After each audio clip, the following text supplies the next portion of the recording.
paligsa na lang ta magkita. Ang atong tambayan at tugay ng naguba. Kay kung gilingaw ka, makapaminaw sa mga hilak kung sa bukulo. Kanina gabiin ka na ata sa kasada. Magkaputay na para lang magatagay ta. Hindi ba kalimtan ang barukada? Hindi ka silingin kung mag-uwan.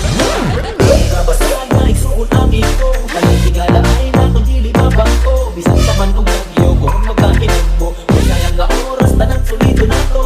Parain mo maning katagay amin ko. At kung napaspasan ng libot sa baso. Ilandra na to ang magpampo. Pero magkakabot ang naglatahan ito.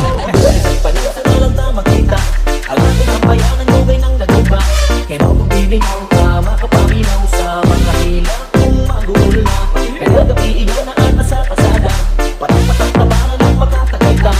Hindi makalimtan ang barkada. Kaya ang lingaw at ang maguban.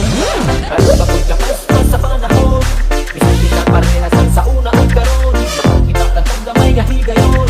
Buwan na dayong dito kung usapat ng kahon. Para kami mo haling at tagay namin ko. At kung napaspasan ng libot sa baso. Ilandra na to ang magpangko. Pero mga bukod ang nabuklakahan ito. Isang paligsa na lang sa makita. Ang atong tambayanan tugay ng naguba. Pero kung gilingaw ka, makapaminaw sa mga hila kung magulo na. Kaya gabiin ka na ata sa kasada. Patak-patak na para lang magkatagaytan. Hindi makalimtan ang barkada. Kaya naglingaw at magpangko. Isang paligsa na lang sa makita. Ang atong tambayanan tugay ng naguba. Pero kung gilingaw ka,